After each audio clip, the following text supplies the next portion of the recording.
Damos gracias a Dios. Vamos a prepararnos entonces para ir a la palabra del Señor. Hoy vamos a incursionar en un libro del Antiguo Testamento, en el segundo libro de las Crónicas.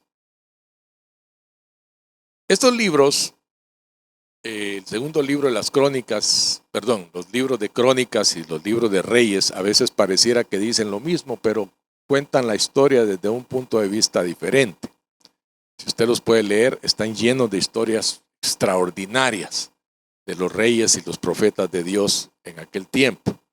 Y hoy vamos a ver y a aprender más bien algunas cosas acerca de un rey de Israel, un rey en la antigüedad. Si usted le gusta tomar notas, hoy va a ser un día para tomar notas. Así que esté listo con su Biblia, por lo menos o con su celular, si las toma ahí, para ir anotando algunas cosas importantes que vamos a aprender hoy. Hoy vamos a aprender algo importante. Aprender principios para pensar bíblicamente. Si algo es importante para nosotros hoy es aprender a pensar bíblicamente. Uno de los grandes problemas que tenemos los cristianos de este tiempo es que somos abrumados por toda la información que llega de todas partes. Mire, yo a veces me encuentro, déjeme hacer esta pequeña introducción, hermanos publicando pensamientos, y yo digo, ¿sabrá este hermano que este es un pensamiento budista? ¿Sabrá este hermano que este es un pensamiento brahmanista? ¿Sabrá este hermano que este es un pensamiento islamista? Algunas veces publican pensamientos que son anti-Dios, pero como les suena bonito, lo publican. Como suena chévere, ahí aparece. Ahora, ¿por qué lo hacen? No lo hacen por maldad, lo hacen básicamente por ignorancia. Ignorancia de lo que la palabra de Dios dice. Porque nosotros somos llamados como creyentes a pensar bíblicamente. Ahora, ¿por qué? Y eso es lo que vamos a aprender hoy. ¿Por qué debemos pensar bíblicamente? ¿En qué nos ayuda a pensar bíblicamente? ¿Quiénes son las personas que toman a Dios en serio? Esa es una pregunta que debemos responder. ¿Realmente nosotros tomamos a Dios en serio? Déjame darte el perfil de las personas que toman a Dios en serio. Son las personas que dicen que la Biblia es la palabra de Dios y que no es un libro más. ¿Ya? Estas personas ven la Biblia como un texto que da vida y una guía para las prioridades que eligen, para las decisiones que toman, para la forma en que manejan las cosas en casa. Incluso, mis amados, la forma en que manejan sus negocios o los amigos cercanos que seleccionan. A veces pareciera que alguna gente lo piensa así, no, eso es demasiado fanatismo. Piensa lo que quieras, pero ese es el perfil de una persona que toma en serio a Dios. Sabe qué clase de amigos deja cerca de él. Y la forma también en que se comportan y gastan su dinero. Eso tiene que ver con las personas que toman en serio a Dios. Ahora, yo no sé cuántos han tenido la experiencia de ir por primera vez a la Biblia y encontrarse que al abrir el libro les habla. No sé si usted ha tenido esa experiencia, pero yo recuerdo, nunca se me olvida, teníamos con unos hermanos, o yo más bien apoyaba el ministerio de esos hermanos, no es que yo lo tenía con ellos, yo los apoyaba, yo era el pastor de ellos. Y ellos tenían un ministerio en que alquilaban por las tardes un bar ahí cerca de la avenida Fernández de Córdoba. Alquilaban un bar en las tardes y ahí juntaban a un montón de muchachos y les compartían la palabra de Dios. Claro, para muchos eso era del diablo, para mí era una gran oportunidad de predicarle a los pecadores la palabra del Señor. Y se estaban convirtiendo un montón de gente. Y ellos los estaban evangelizando y los estaban discipulando. Entonces yo le dije, mira, no hay un buen discipulado si no está la palabra de Dios. Entonces les conseguí unos Nuevos Testamentos y se los regalé. Y ellos se los regalaron a los muchachos. A cada uno le dieron uno. La semana siguiente, después de que se los regalaron, algunos de ellos llegaron. Hey, bro, hey, este libro tiene algo. Me habló. Claro, bro, le dice el otro. Es que es la palabra de Dios. Y Dios habla. Cuando tú te acercas a la Biblia y la Biblia te habla por primera vez, nunca se te olvida. Ese es el día en que tú te das cuenta que te empieza a cambiar la vida. ¿Sí? ¿Tú te recuerdas cuando descubriste por primera vez la verdad de la palabra de Dios? ¿Cómo cobró vida? Te habló por medio, o te habló en medio más bien, de un gran problema, en medio de una tormenta que tenías en la vida, y salió la palabra de ese libro y te trajo paz al corazón. ¿Cómo a lo mejor te mostró la majestad de Dios el Padre? O te enseñó una clara visión de quién era Jesús. O simplemente te llevó a disfrutar el gozo a través del Espíritu Santo. No sé. Pero alguna experiencia te tuvo que haber dado. De vez en cuando es bueno acordarnos de esos momentos que nos ha dado la palabra cuando nos hemos encontrado cara a cara con ella. Y te digo una cosa, si hemos perdido ese asombro, hoy es un buen día para recobrarlo. Hoy es un buen día para decir, Señor, yo quiero que la palabra de Dios me vuelva a hablar como me hablaba hace un tiempo. Porque a veces dejamos que las situaciones que nos embargan, que nos abruman, nos alejen de la palabra de Dios y dejemos de percibir lo que la palabra de Dios es. Y necesitamos acercarnos a ella y que ella vuelva a hablarnos. Amén. Entonces, en la palabra de Dios hay una escena poco común en la historia del antiguo Israel, en la que la palabra de Dios encendió el arrepentimiento en el corazón de un rey y como resultado trajo un avivamiento nacional en el pueblo de Dios. Y es lo que hoy vamos a ver. Y ese fue el rey Josías, que nos va a servir de ejemplo hoy para saber cómo pensar bíblicamente. Hoy vamos a ver cómo uno puede llevar el pensamiento a que todo lo que oigamos nosotros lo podamos llevar a la palabra de Dios. Entonces, algo que es importante es que nos demos cuenta que el corazón solo se ablanda si Dios lo ablanda. Sí, y que la mente solo se dispone a recibir si Dios la toca. Entonces, en este momento necesitamos orar para decirle al Señor, Señor, ablanda mi corazón y que mi mente se disponga a ser receptiva a tu palabra. Amén.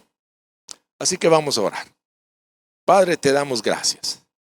En el nombre poderoso de Jesús, confesamos nuestra dependencia de ti, Señor. Hoy sentimos una necesidad desesperada de tu presencia continua y de una participación plena tuya en nuestra vida, Señor, a través de tu Espíritu. Señor, no permitas que pasemos corriendo sin darnos cuenta en tu palabra, Señor. Y no dejes que nos escapemos de ti. No permitas que pasemos, Señor, sino que hoy seamos atraídos por ti. Nosotros seguimos siendo las mismas personas delante de ti, Señor, y abrimos nuestro corazón y nuestras manos para recibir todas las cosas buenas que nos has dado y que nos has prometido a través de tu palabra, Señor. Te lo pedimos en el poderoso nombre de Jesús. Amén.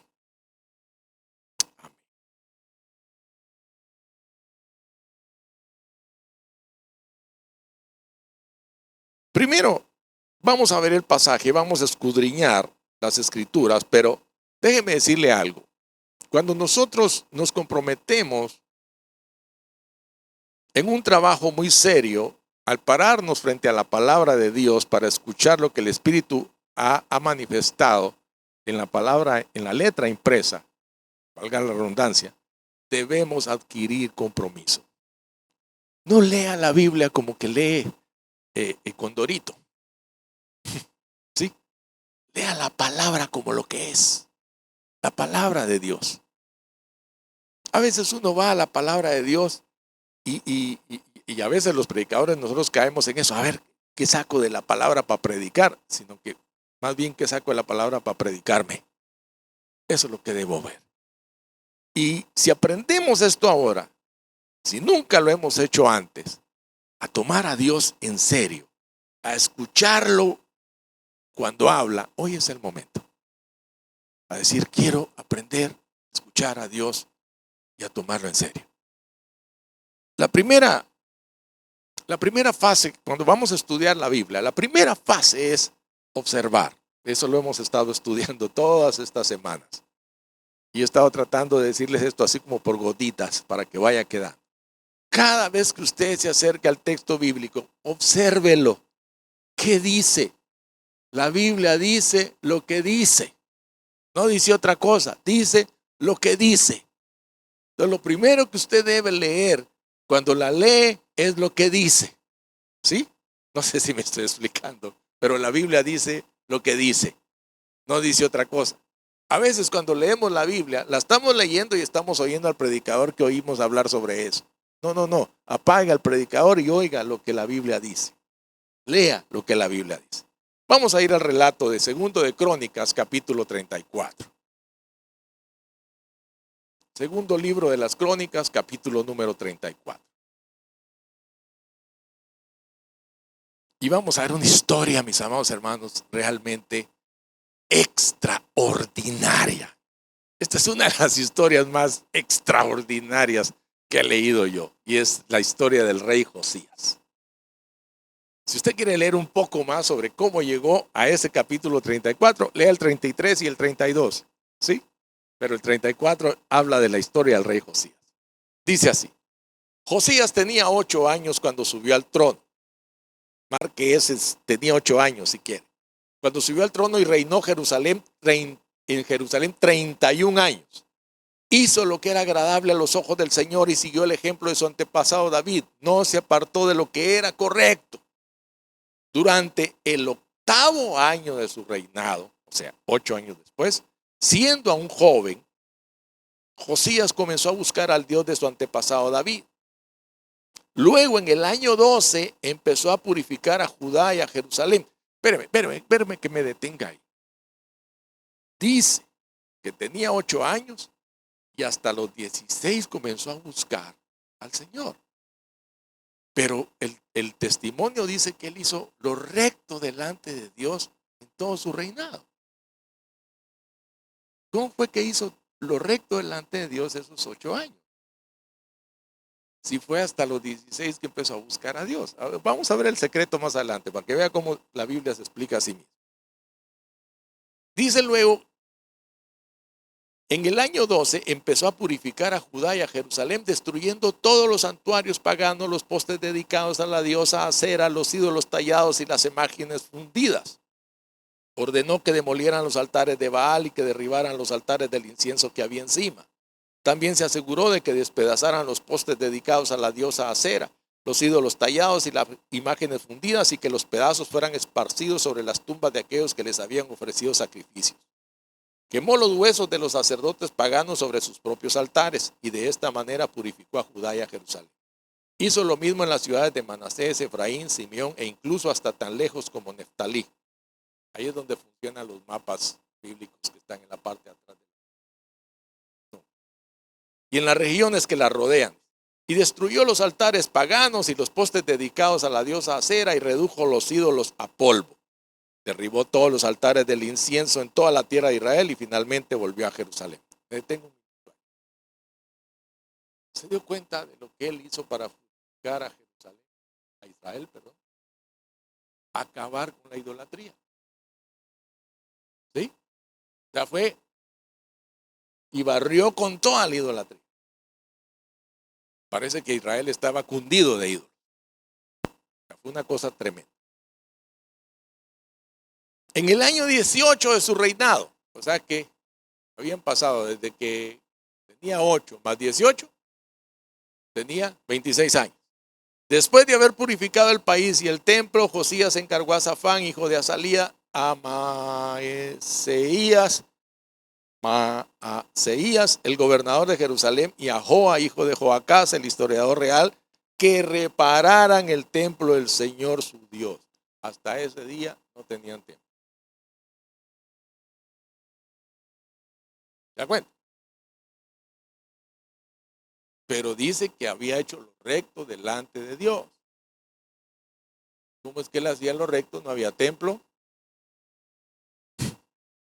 No se había convertido, digamos, hasta los 16 años. Ahora, 10 años después, manda a reparar el templo. Estos hombres le dieron al sumo sacerdote Hilcías el dinero que habían recaudado los levitas que servían como porteros en el templo de Dios. Las ofrendas las traían la gente de Manasés, de Efraín y los que quedaban de Israel, al igual que la gente de todo Judá, de Benjamín y de Jerusalén. El sumo sacerdote les confió el dinero a los hombres designados para supervisar la restauración del templo del Señor. A su vez, ellos pagaban a los trabajadores que hacían las reparaciones y la renovación del templo. Contrataron carpinteros y constructores, los cuales compraban piedras labradas para las paredes y madera para las vigas y los soportes. Restauraron lo que los reyes anteriores de Judá habían permitido que cayera en ruinas. Los obreros servían fielmente bajo el liderazgo de Jaat y Abdías, levitas del clan de Merari, y de Zacarías y Mesulam, levitas del clan de Coat. Otros levitas, todos músicos hábiles, quedaron encargados de los trabajadores de los diversos oficios. Incluso otros ayudaban como secretarios, oficiales y porteros. Mientras sacaban el dinero recaudado en el templo del Señor, el sacerdote Hilcías encontró el libro de la ley que escribió Moisés. Hilcías le dijo a Safán, secretario de la corte: he encontrado el libro de la ley en el templo del Señor. Entonces Hilcías le dio el rollo a Safán. Safán llevó el rollo al rey y le informó: sus funcionarios están haciendo todo lo que se les asignó. El dinero que se recaudó en el templo del Señor ha sido entregado a los supervisores y a los trabajadores. Pero reportó lo que le mandaron a hacer, ¿verdad? Responsable que era. Safán también dijo al rey: el sacerdote Hilcías me entregó un rollo. Así que Safán se lo leyó al rey. El rey oyó lo que estaba escrito en la ley, rasgó su ropa en señal de desesperación. O sea, había pasado desde los 8 años, convirtió a los 16, hasta los 26 restauró el templo y hasta los 26 tuvo Biblia. ¿Cómo hizo para temerle a Dios todo ese tiempo? ¿En base a qué? Interesante, ¿verdad? Sigamos, que esto se pone bueno. Entonces Hilcías, ¿dónde nos quedamos? Luego dio las siguientes órdenes a Hilcías, a Hicam, hijo de Safán, a Acbor, hijo de Micaías, a Safán, secretario de la corte, a Asaías, consejero personal del rey. Vayan al templo y consulten al Señor por mí y por todo el remanente de Israel y de Judá. Pregunten acerca de las palabras escritas en el rollo que se encontró, pues el gran enojo del Señor ha sido derramado sobre nosotros, porque nuestros antepasados no obedecieron la palabra del Señor. Oiga, no hemos estado haciendo todo lo que este rollo dice que debemos hacer.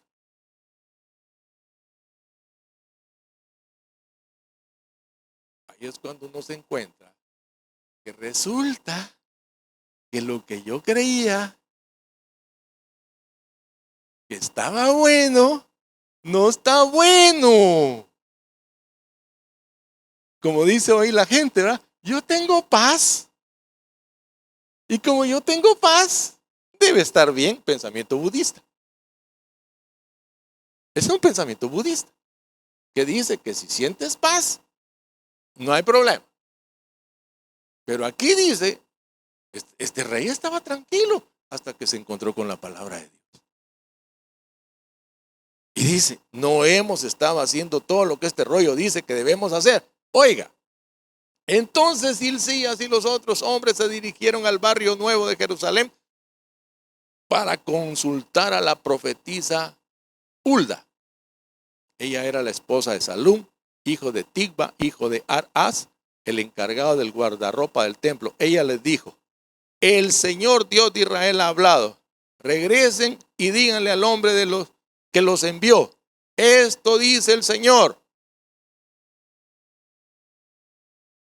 Si fueran los profetas de este tiempo,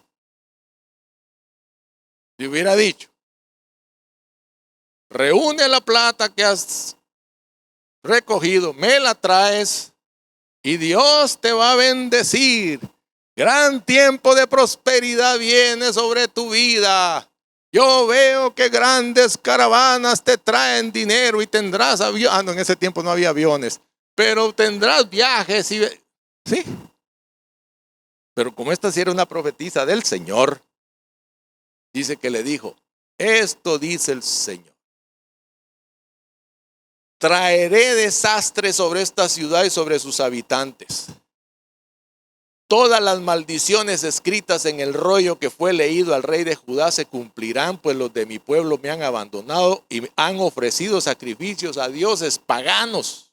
Estoy muy enojado con ellos por todo lo que han hecho. Mi enojo será derramado sobre este lugar y no se apagará. Vayan a ver al rey de Judá, quien los envió a buscar al Señor, y díganle: esto dice el Señor Dios de Israel acerca del mensaje que acabas de escuchar. Mire si Dios no es justo. Que la ley decía era lo que les venía, pero vio el corazón. Dijo: estabas apenado y te humillaste ante Dios al oír las palabras que él pronunció contra la ciudad y sus habitantes. Te humillaste, rasgaste tu ropa en señal de desesperación y lloraste delante de mí, arrepentido. Ciertamente te escuché, dice. Por eso, no enviaré el desastre que he prometido hasta después de que hayas muerto y seas enterrado en paz. Tú mismo no llegarás a ver la calamidad que traeré sobre esta ciudad y sus habitantes. De modo que llevaron su mensaje al rey. Entonces el rey, oiga la actitud de un verdadero rey arrepentido. Entonces el rey convocó a todos los ancianos de Judá y de Jerusalén. ¿Cómo hacen falta estos políticos ahora, hermano? Mire, convocó a todos los ancianos de Judá y de Jerusalén. Luego subió al templo del Señor junto con todos los habitantes de Judá y de Jerusalén, acompañado por los sacerdotes y los levitas. Toda la gente, desde el menos importante hasta el más importante. Allí el rey les leyó todo el libro del pacto que se había encontrado en el templo del Señor.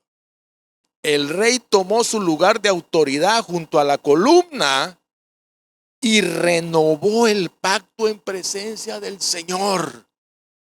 Oiga lo que sigue. Se comprometió a obedecer al Señor cumpliendo sus mandatos, leyes y decretos con todo el corazón y con toda el alma. Prometió obedecer todas las condiciones del pacto que estaban escritas en el rollo. Además, oiga, exigió a todos los que estaban en Jerusalén y en Benjamín que hicieran una promesa similar. O sea, si yo me comprometo, todos se comprometen.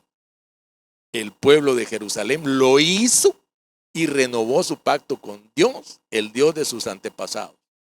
Josías quitó todos los ídolos detestables de toda la tierra de Israel y exigió que todos adoraran al Señor su Dios. Durante el resto de la vida de Josías, no se apartaron del Señor, el Dios de sus antepasados. ¿Sabe cómo se llama eso? Avivamiento. Hermano, yo terminé de leer ese pasaje. ¡Wow! Eso se llama compromiso. ¿Se recuerdan aquella famosa frase de Josué? Yo, casa, serviremos al Señor. Se llama compromiso. Debido a las acciones de este hombre, miles de personas vivieron vidas plenas y significativas en estrecha conexión con la presencia de Dios, mis hermanos.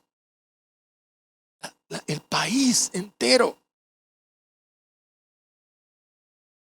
Se promovió la paz, el país y el bienestar de toda la nación. Algo increíble. Increíble.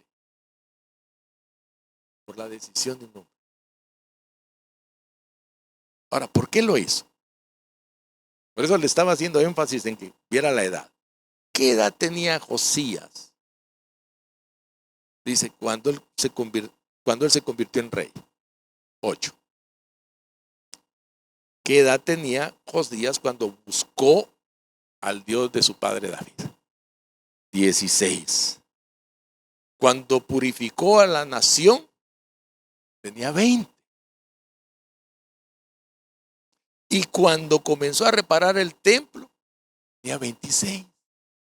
Que fue cuando encontró el libro de la ley. ¿Se da cuenta del proceso? Ahora, dice el segundo libro de Reyes, en el capítulo 22, los primeros versículos, hace un panorama complementario, quizá un resumen. Dice, Josías tenía 8 años cuando comenzó a reinar. Aquí viene la clave. Y reinó en Jerusalén 31 años. Su madre era Yedidá, hija de Adaía de Boscat. Hizo lo que agradaba al Señor y siguió el ejemplo de su antepasado David. No se apartó de hacer lo correcto. ¿Por qué menciona a la madre? ¿Ah? Porque la madre fue la que le enseñó. Él estuvo 8 años en que no era rey. Pero en esos 8 años tuvo una madre que se encargó de enseñarle el temor de Dios. Toda la Biblia que tuvo Josías en esos 8 años se llamó Yedidá.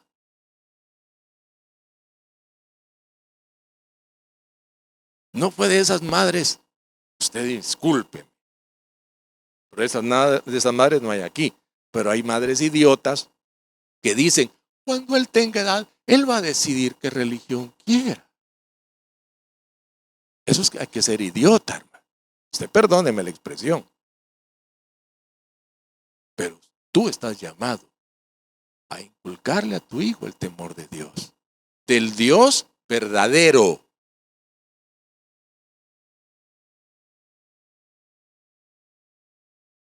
¿Cómo me gustó un meme que me mandaron el otro día?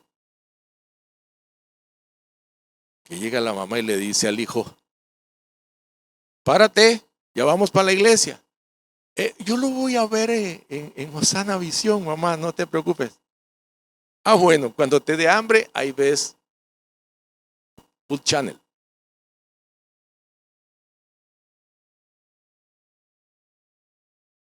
Ya no te voy a cocinar. No, ay, entonces voy a ver qué te dejo de comidita para que comas, mijito lindo, precioso. No, no, no, no, no. ¿Me explico? Lo que le quiero decir. No vas, mira qué comes. Conmigo van los fieles y comen los fieles.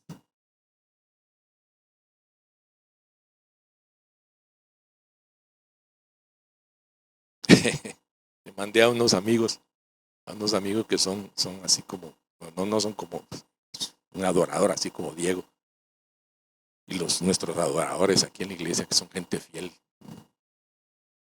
Dice, feliz día del músico, especialmente a los adoradores. Menos a los que se salen a la hora de la prédica. A esos no por filisteos.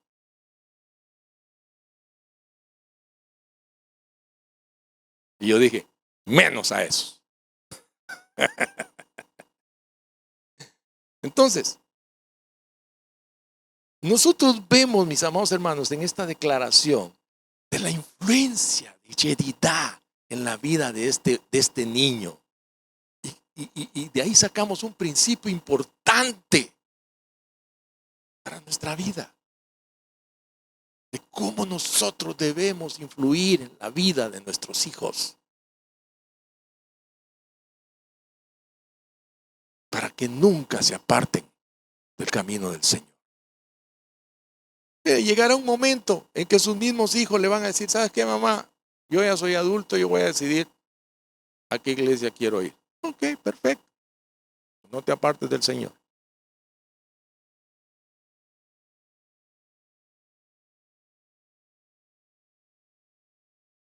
Que nunca se aparten del Señor.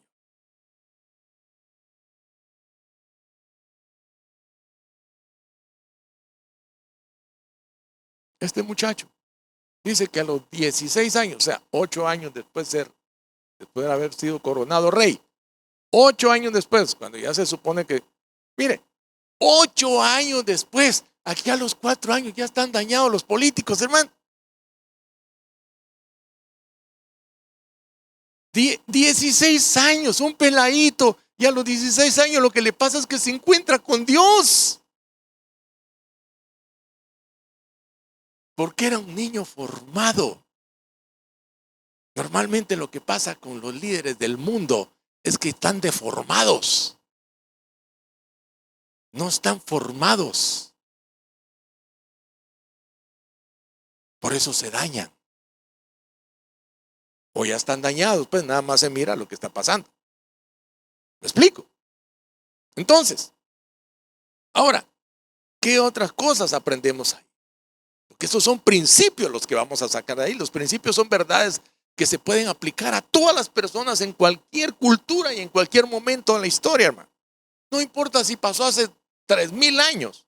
Son principios que permanecen y son duraderos y que se pueden aplicar el día de hoy. Entonces, ¿de qué habla esto que sucedió con Josías? Habla de tomar a Dios en serio. Habla de no jugar a Dios, a tener a Dios. Habla de no jugar a creer en Dios.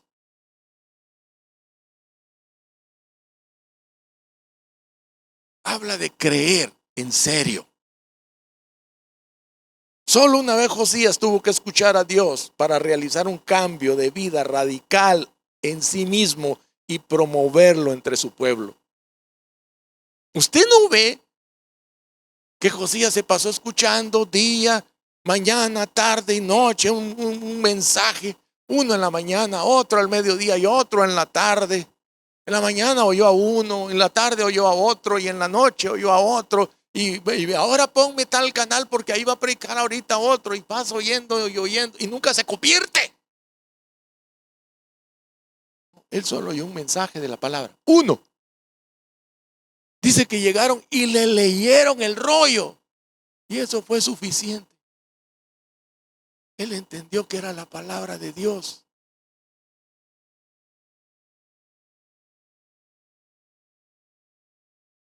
Eso fue todo. Creyó que Dios haría lo que Él dice.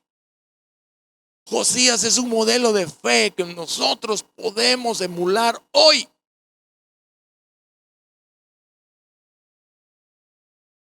Ahora, los escritos de Pablo contienen muchas de esas exhortaciones a tomar a Dios por su palabra, mis amados. Para creer lo que se promete, hacer lo que se ordena y prestar atención a lo que se advierte. Todo esto requiere un cambio de perspectiva. El siguiente paso después de poner nuestra fe en Cristo requiere compromiso. Mira lo que dice Pablo, voy a leerlo parafraseado. Romanos 12, versículos 1 y 2. Dice: por eso, queridos hermanos y hermanas, les suplico que entreguen sus cuerpos a Dios por todo lo que ha hecho por ustedes. Que sea un sacrificio vivo y santo del tipo que Él encontrará aceptable. Esta es verdaderamente la forma de adorarlo.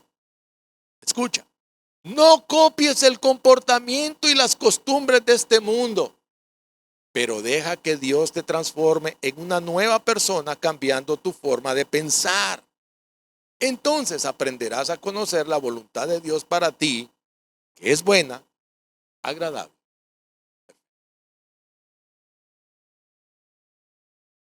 Ahora, ¿cómo complementa el mandato de Pablo la respuesta de Josías de deshacerse de lo viejo y abrazar lo nuevo. Dice, fíjese pues, la palabra que se usa ahí, costumbres de este mundo, es una palabra que se usa en diferentes formas, una palabra griega que se usa en diferentes formas en todo el Nuevo Testamento. Y hay un comentarista que ofrece una expresión de cómo Pablo usó esta palabra en Romanos. Dice, toda esa masa flotante de pensamientos, opiniones, máximas, especulaciones, esperanzas, impulsos, fines, metas, aspiraciones, en cualquier momento presente en el mundo, que puede ser imposible de captar y definir con precisión, pero que constituyen un poder de lo más real y efectivo, siendo la atmósfera moral o inmoral que en cada momento de nuestra vida inhalamos y después inevitablemente exhalamos. Todo eso está incluido en eso, en las costumbres de este mundo, que es el sutil espíritu informador del mundo de hombres que viven alienados y separados de Dios. ¿Tú no te has dado cuenta que a veces terminas cantando una canción que te sorprende? Te sorprendes a ti cantando esa canción. Y dices, ¿y yo cómo estoy cantando esta porquería? ¿No te ha pasado? A mí me ha pasado.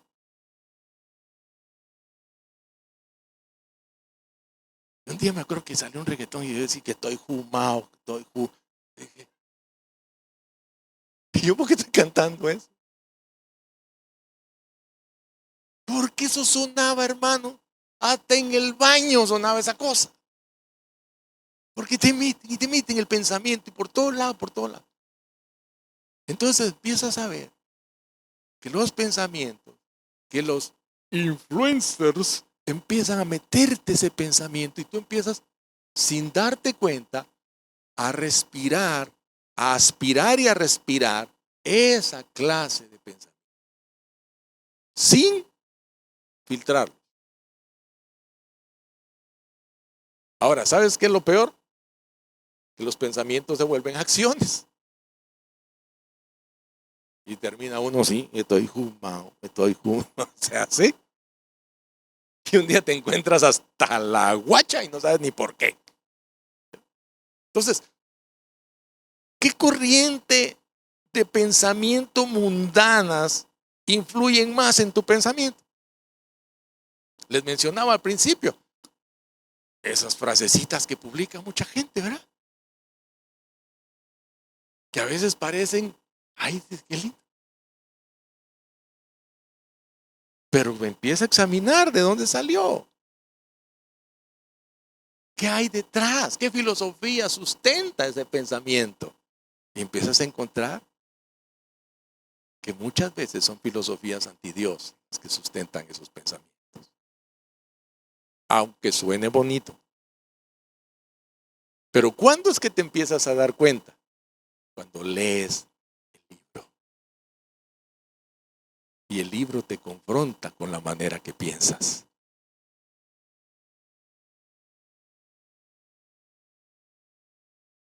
Ayer teníamos una conversación con mi esposa y yo le decía, ¿tú sabías que?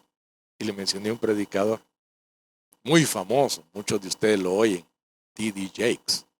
Le dije, ¿tú sabías que T.D. Jakes no cree en la Trinidad? Y dice, ¿what? Sí. Él cree que Dios se manifiesta. Un día como el Padre y regresa ahí. Otro día se manifiesta como el Hijo, regresa ahí. Ahora como el Espíritu Santo. Y eso no es así. La Biblia no enseña eso. Claro, explicar la Trinidad, mis amados hermanos, nos sentamos aquí, nos vamos de aquí al año 2023. Porque es muy complicado tratar de entenderlo con la cabeza. Pero no es eso. Y entonces nos sentamos a hablar con mi esposa. Y me decía, sí, es algo muy difícil de entender. Entonces yo le decía, mira, De entender es difícil. Y más si no conoces la Escritura. Porque la Escritura te va dando las respuestas. Mientras más la conoces, más respuestas tienes. Entonces, a veces nosotros oímos a cierta gente y, oh, dice uno, wow, pero qué, oh, dice uno, pero qué lindo. Y no nos damos cuenta que nos están metiendo un pensamiento a veces feminista. O como dicen los argentinos, feminazi. Que no es feminista, que eso es otra cosa.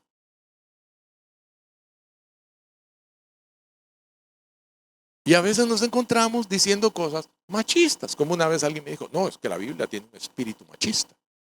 Y yo, pero qué, digo, yo he oído estupideces, pero esta se pasó, o sea, ¿me explico? Entonces, empieza a ver qué corrientes de pensamiento mundanas influyen en tu pensamiento, cómo puedes estar más consciente de ellos y combatirlos con la verdad de la palabra de Dios. No dejes que tu mente absorba el pensamiento de la mayoría. No te pierdas en la espantosa propaganda de la época en que vivimos. Toda esa información que parece políticamente correcta, todas las cosas de nuestra sociedad están llenando tus pensamientos. Examínalos. Ahora, ¿cómo hacemos nosotros para marcar la diferencia aquí? Para cerrar la prédica sobre el pensamiento bíblico. Hazte 3 preguntas sencillas.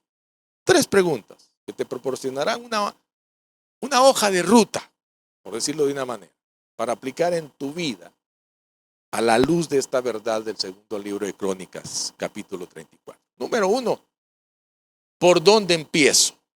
Elige un patrón de pensamiento que desees cambiar.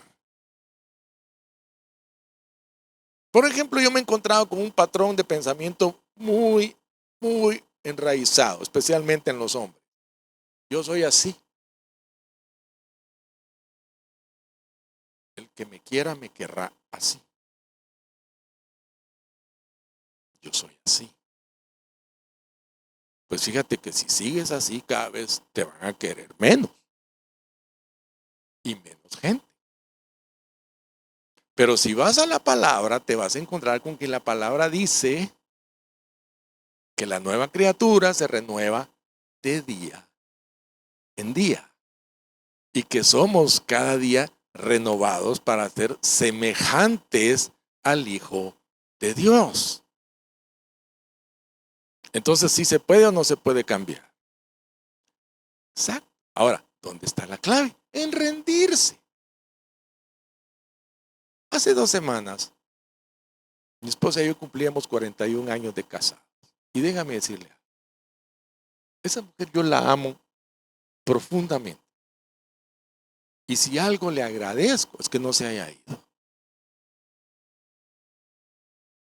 No te rías, Elida. De verdad. Porque vivir con esto, hermano, yo me hubiera ido.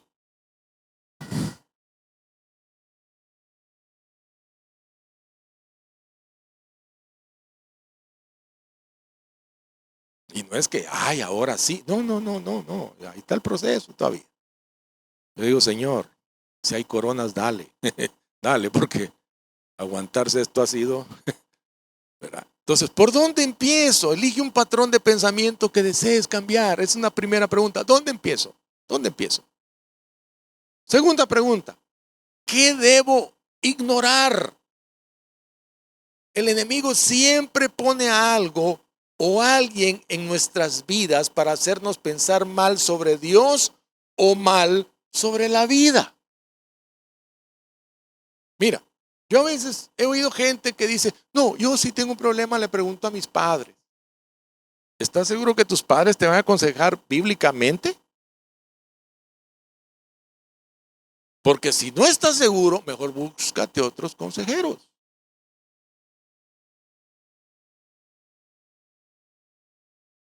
Es que yo tengo un amigo que siempre me dice lo que yo necesito oír. Así.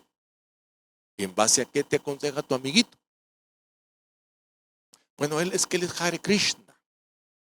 Ok, entonces te dice lo que tú quieres oír. ¿Me explico, amados? Si tú quieres oír la verdad y no la aguantas, estás en un problema serio. Porque la Biblia no te va a andar con rodeos. Esa es una de las grandes bendiciones de la palabra de Dios. No te esconde nada. Así como no esconde el pecado de David, el hombre conforme al corazón de Dios, que se consiguió la mujer de Urías para acostarse con ella, la embarazó y cuando se dio cuenta dijo, estoy metido en un problema, porque donde se dé cuenta el marido va a haber un escándalo, mandó a matar al marido para resolverlo. Y uno dice, ¿qué? ¿Eso está en la Biblia? Sí, ahí está. Unos complots políticos, hermano, horribles. Porque Dios no le esconde el pecado a nadie, hermano.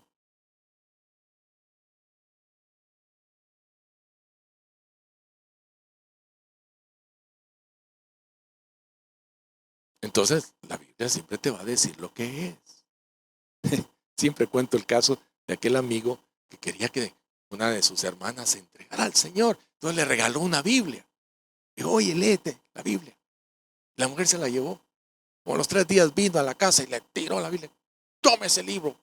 No me gusta. Solo de adulterio habla. Tercero, ¿cómo procedo? Una Biblia abierta, un corazón tierno, voluntad de cambiar y acción decisiva.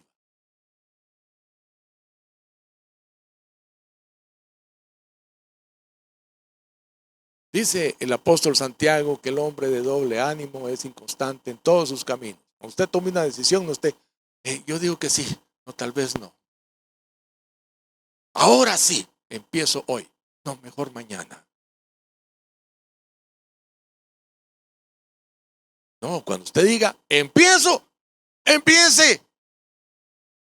Y si en eso le va la vida, pues para mí el vivir es Cristo, el morir es ganancia. Amén. Y déjeme decirle una cosa, hermano.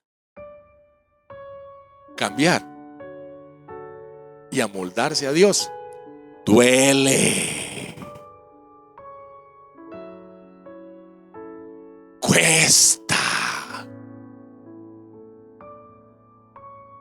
Es difícil. Pero vale la pena. Vale la pena. Entonces piensa en estas preguntas detenidamente. Y agarra tu hoja de ruta y empieza a mejorar tu pensamiento bíblicamente. ¿Recuerda lo que hablamos la última vez? Acuña una frase bíblica, un versículo bíblico, y tenlo como de dónde agarrarte cada vez que te sientas tentado, cada vez que sientas que vas a echar para atrás. No. Pero no ese de todo lo puedo en Cristo que me fortalece, sin saber qué quiere decir. Si agarraste todo lo puedo en Cristo que me fortalece, estudia qué quiere decir. Agarra la Biblia y empieza a ver en contexto de qué fue dicho, para que entonces tengas entendimiento de por qué todo lo puedes en Cristo que te fortalece. Amén. Yedidá, la madre de Josías, lo preparó para tener un corazón como el de David. Con toda seguridad, hermano, esa mujer se sentaba y le contaba, mira, tuvimos un rey que era tatarabuelo tuyo, se llamó David, recto delante de Dios, y le debe haber contado todo. Pero Dios lo amó y él amaba a Dios. Uno que respondiera a Dios. ¿Y qué fue lo que hizo David? Acabó con toda la idolatría de Israel. ¿Qué fue lo primero que hizo Josías? Cuando ya entendió.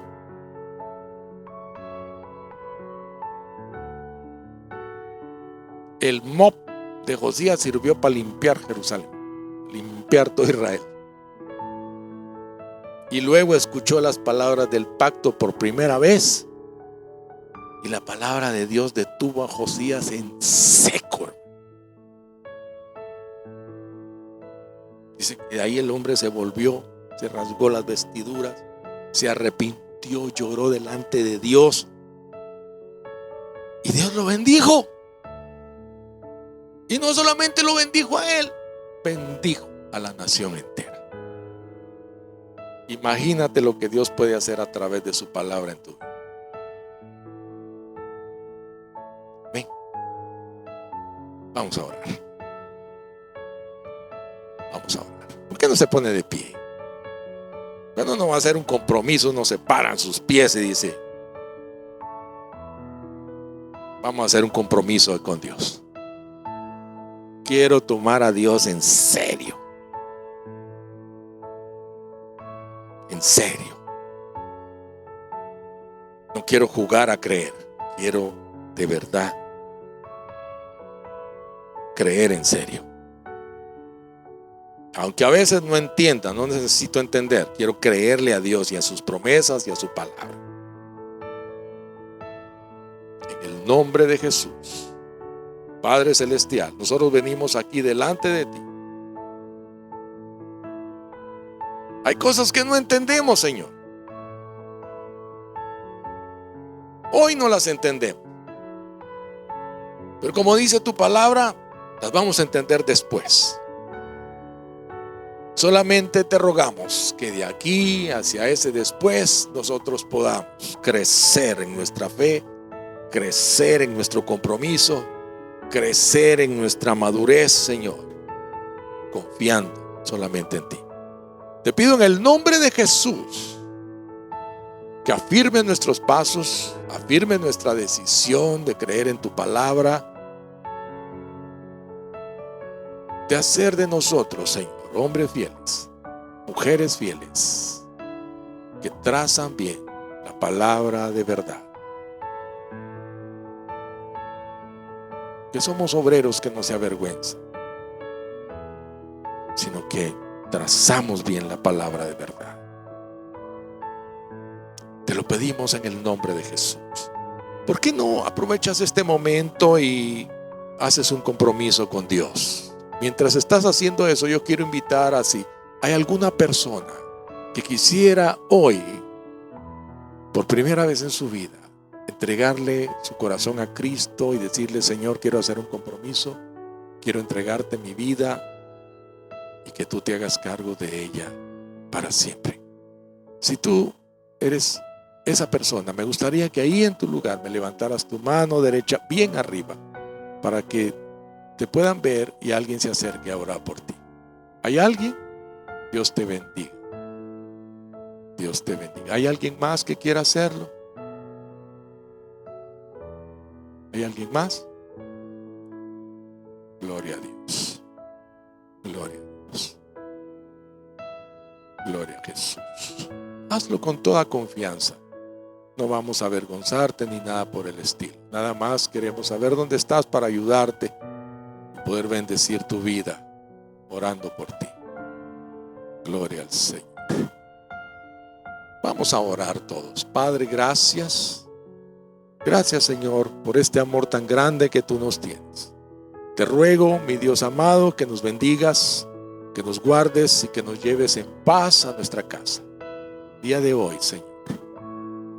El día de hoy. Que esta alma preciosa está abriendo su vida para ti, Señor. Te ruego lo bendigas, lo guardes, lo llenes de ti. Luis, ¿por qué no lo adelantas? Acá quiero orar.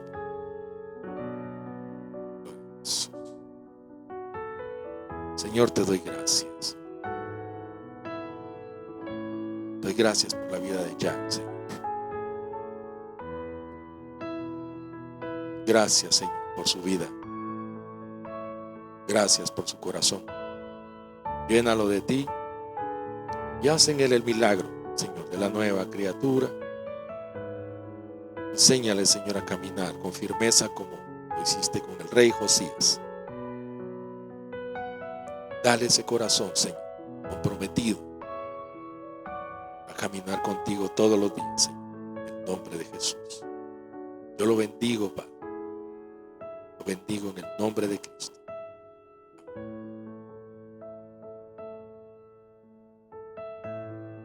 Dios los bendiga a todos, mis amados.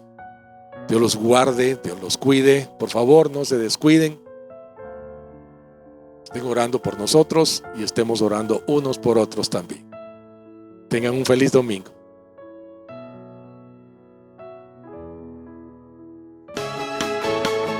Muy bien, hermanos, vamos a reunirnos todos a adorar al Señor, el río de Dios.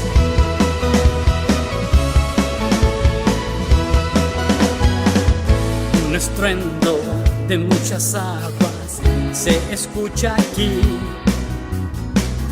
Trae sanidad, trae libertad, gozo y salvación. Es el río del Señor que nace de su corazón. Nunca se secará y esta ciudad se alegrará. Yo danzo en el río, yo danzo en el río de Dios, en el río de Dios. Yo danzo en el río, yo danzo en el río de Dios, en el río de Dios.